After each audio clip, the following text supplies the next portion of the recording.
Hola, mi nombre es Diego Rossello y soy profesor de Filosofía Política en la Facultad de Artes Liberales de la Universidad Adolfo Ibáñez. En el video que sigue voy a discutir contenidos relevantes para el ramo Educación Ciudadana de tercero y cuarto medio. En particular, voy a abordar la definición de democracia, voy a discutir la diferencia entre democracia directa y democracia representativa, abordaré también a la democracia entendida como régimen político y finalizaré este video discutiendo el concepto de ciudadanía democrática. Comencemos entonces con los conceptos de democracia y ciudadanía. Comencemos con democracia. ¿Qué es la democracia? Esta es una pregunta básica que podemos hacernos. Una definición mínima de democracia podría ser la siguiente. La democracia es un método de toma de decisiones grupales caracterizado por la igualdad entre los y las participantes en una etapa esencial de la toma de decisiones colectiva. Si queremos avanzar un poco más en las características, podríamos decir que la democracia es un método de toma de decisiones colectivas. Con ello nos referimos a decisiones que se toman para grupos de personas y que son vinculantes para todos y todas quienes forman parte de ese grupo. Asimismo, esta definición abarca potencialmente muchos tipos de grupos diferentes que pueden denominarse democráticos. De este modo, puede haber democracia en las familias, las organizaciones voluntarias, las empresas, así como en los estados y las organizaciones transnacionales y globales. En tercer lugar, la igualdad que exige la definición de democracia puede ser más o menos profunda. Puede ser la mera igualdad formal de un voto de una persona en una elección de representantes a una asamblea, donde hay competencia entre los o las candidatas para el puesto, o puede ser más robusta, incluida la igualdad en los procesos de deliberación, participación y toma de decisiones. Para entender un poco mejor en qué consiste el concepto de democracia, podemos establecer un contraste entre lo que solemos llamar la democracia directa y la democracia representativa. Un buen ejemplo de la democracia directa es la democracia clásica en Atenas en el siglo V a.C. De allí viene el término democracia, que se basa en el griego demos para pueblo y kratos para poder o gobierno. Cabe aclarar que en la democracia clásica solo los hombres mayores de 18 años eran ciudadanos y solo ellos entonces podían participar en las instituciones democráticas.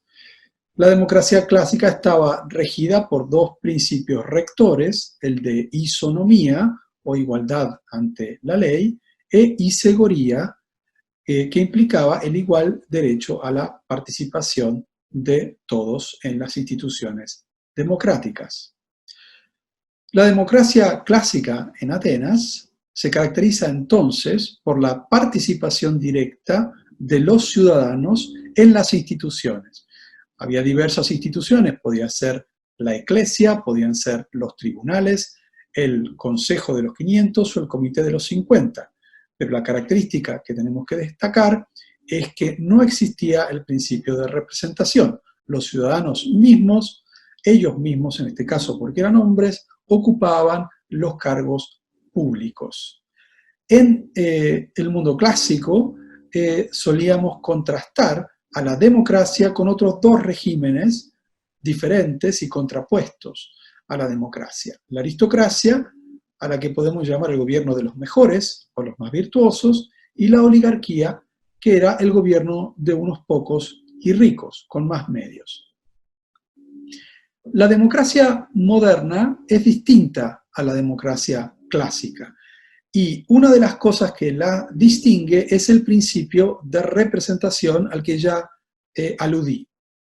De acuerdo a este principio, introducido por un autor inglés en la historia del pensamiento político, Thomas Hobbes, a quien pueden ver en la imagen, de acuerdo a Hobbes, entonces, el pueblo sería el autor y el soberano el actor de justamente los actos de gobierno. ¿Qué quiere decir esto? Que básicamente el soberano, cuando actúa, el rey, por ejemplo, lo hace en representación del autor, que es el pueblo. A esto le llamamos principio de representación. En la democracia moderna o contemporánea, este principio de representación sigue operando porque hablamos de democracias representativas y no de democracia directa.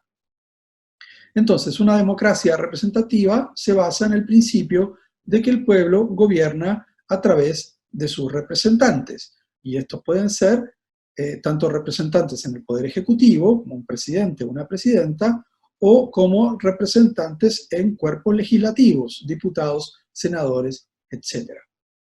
A este principio contemporáneo le llamamos representación democrática. ¿Por qué? Porque se supone que los ciudadanos y las ciudadanas pueden controlar los actos de gobierno y a la vez pueden premiar o castigar con su voto a los partidos políticos o líderes políticos que se presentan a elecciones.